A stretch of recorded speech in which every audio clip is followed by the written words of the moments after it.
मेरा नाम अविनाश है। मेरी उम्र 30 साल है और मैं दिल्ली शहर का रहने वाला हूं। मेरा पूरा परिवार असल में बिहार के एक बहुत अंदरूनी गांव से आता है, लेकिन मेरा परिवार 80 साल पहले माइग्रेट होकर दिल्ली आ गया था। मेरे या मेरे पिता में से कभी कोई गांव नहीं गया था। पर 5 साल पहले 2015 में जब बहुत कोशिशों के बाद मेरी बीवी राजश्री प्रेग्नेंट हुई, तो डॉक्टर ने कहा कि हमें राजश्री की अच्छी सेहत के लिए उसे शुद्ध वातावरण में ले जाना चाहिए। हम सब ने सोचा कि हमारे गांव से शुद्ध वातावरण तो हमें कहीं नहीं मिलेगा, तो हमने अपने बिहार वाले गांव में जाने का फैसला किया। पर हमें नहीं पता था कि हमारा यह फैसला हमारी जिंदगी हमेशा के लिए तबाह कर देगा। बहुत लंबे सफर के बाद हम रात को गांव पहुंचे। उस चांदनी रात में गांव बहुत सुंदर लग रहा था। वहां एकदम शांति थी। गांव पहुंचकर राजश्री की खुशी का कोई ठिकाना ही नहीं था, पर उसे नहीं पता था कि ये खुशी बस कुछ ही घंटों की थी। 2 साल पहले हुई मां की मौत के बाद पिताजी भी पहली बार घर से बाहर निकले थे। मैंने गांव का घर खोला और राजश्री और पिताजी को घर के अंदर कमरे में बिठाया। मैं जैसे ही सामान लेकर कमरे में वापस आया तो मैंने देखा कि पापा सोफे पर बेहोश पड़े थे और उनका चेहरा सफेद पड़ गया था। मुझे समझ ही नहीं आया कि अचानक पापा को क्या हो गया है। राजश्री ने मुझे जल्दी से पापा को हॉस्पिटल लेकर जाने को कहा। हॉस्पिटल गांव से दूर शहर में था और मैं उस हालत में राजश्री को अकेला नहीं छोड़ना चाहता था। पर राजश्री की हालत ज्यादा ट्रैवल करने लायक भी नहीं थी। राजश्री ने मुझे हिम्मत दिखाई और पापा के साथ जाने को कहा।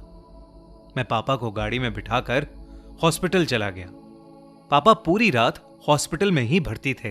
दरअसल बीपी लो होने के कारण वो बेहोश हो गए थे और डॉक्टर ने उनको ग्लूकोज चढ़ाकर घर ले जाकर आराम करवाने को कहा।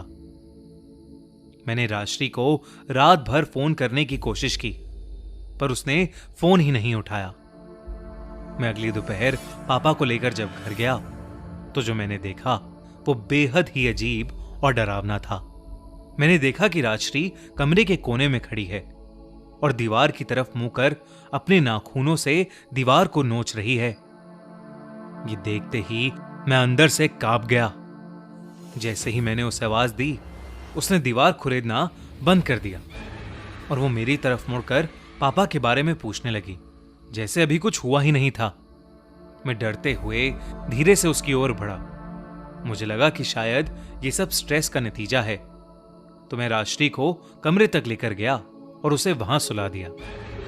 मैंने डॉक्टर को फोन करके उसको सब बताया, तो उसने भी राजश्री की हरकतों को थकान और स्ट्रेस बताकर राजश्री का खास ध्यान रखने को कहा। अगले 2 दिन कुछ नहीं हुआ। फिर एक रात अचानक से मेरी नींद खुली। राजश्री बेडरूम में नहीं थी। मैंने उसे पूरे घर में ढूंढा, लेकिन वो कहीं नहीं मिली। उसे ढूंढते ढूंढते जब मैं आंगन में पहुंचा तो मैंने जो देखा वो देखकर मेरे होश उड़ गए। मैंने देखा कि राजश्री छत के कोने की तरफ उल्टी चल रही थी। वो साथ ही कुछ बड़बड़ा भी रही थी। मैं बहुत बुरी तरह डर गया, क्योंकि एक गलत कदम और राजश्री छत से सीधा नीचे गिर सकती थी। मैं भागकर छत पर गया और राजश्री को चिल्लाकर बुलाने की कोशिश की, पर उसको कई बार बुलाने पर भी उसने कोई जवाब नहीं दिया और अचानक ही वो बेहोश होकर गिर पड़ी। मैं उसके पास गया तो मैंने देखा कि उसे कोई होश ही नहीं था कि उसके साथ क्या हो रहा है। वो काफी डरी हुई थी और रोते हुए एक ही चीज कहे जा रही थी, वो मुझे और हमारे बच्चे दोनों को लेने आई है। उसकी ये बात सुनते ही मेरे रोंगटे खड़े हो गए और मैं समझ गया था कि ये थकान नहीं, बल्कि किसी बुरे साए की वजह से हो रहा है। मुझे कुछ समझ नहीं आ रहा था और देखते ही देखते राजश्री का शरीर अब तपने लगा था।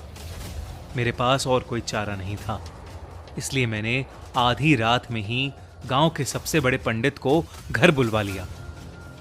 मैंने राजश्री को बिस्तर पर लेटाया और पंडित जी का इंतजार करने लगा। उनके आने पर मैं उन्हें लेने बाहर गया और जब हम लोग कमरे में वापस आए तो राजश्री अपने बेड पर नहीं थी। हम फिर से पूरे घर में उसे ढूंढने की कोशिश करने लगे, पर वो कहीं नहीं दिखी। मैं बेडरूम में वापस आया तो मेरी नजर हमारे कमरे की अलमारी के ऊपर गई और मेरा दिल दहल उठा। राजश्री अपने घुटने सर में दिए उसी अलमारी के ऊपर बैठी थी। उसे देखते ही पंडित जी भी बहुत चक्के रह गए और उन्होंने मुझे उस कमरे से निकल जाने को कहा। मैं राजश्री को अकेला नहीं छोड़ सकता था, लेकिन पंडित जी की बात भी नहीं टाल सकता था। मैं कमरे से बाहर जाने के लिए जैसे ही मुड़ा, वैसे ही ऊपर बैठी राजश्री ने अपना सर उठाया। राजश्री की आंखें काली पड़ चुकी थीं और वो एक डरावनी सी हंसी हंस रही थी। उसके हाथ में एक बड़ा सा चाकू भी था। इससे पहले कि कोई कुछ करता, राजश्री ने उस चाकू को अपने ही पेट पर जोर जोर से मारना शुरू कर दिया। चाकू मारते हुए वो बस हंसती जा रही थी।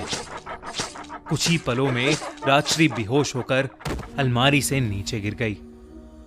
मैं ये सब देखकर सुन पड़ गया था और मेरी आंखों से आंसू आने लगे।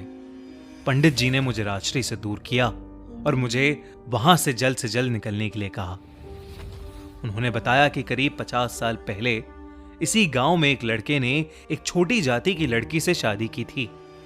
शादी के 1 साल बाद उनका बच्चा भी होने वाला था, पर उस लड़के के घर वालों को यह मंजूर नहीं था।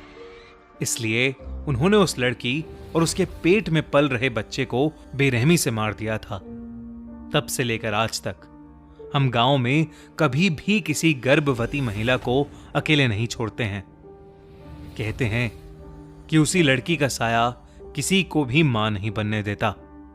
ये सब सुनकर मैं तड़प तड़प कर रोया। मेरी जिंदगी उस एक हफ्ते में पूरी तरह बर्बाद हो गई थी। मैं आज भी हर दिन अफसोस करता हूं कि मैं राजश्री को उस गांव में क्यों लेकर गया। अगर उस गांव में नहीं जाता तो शायद आज वो मेरे पास होती।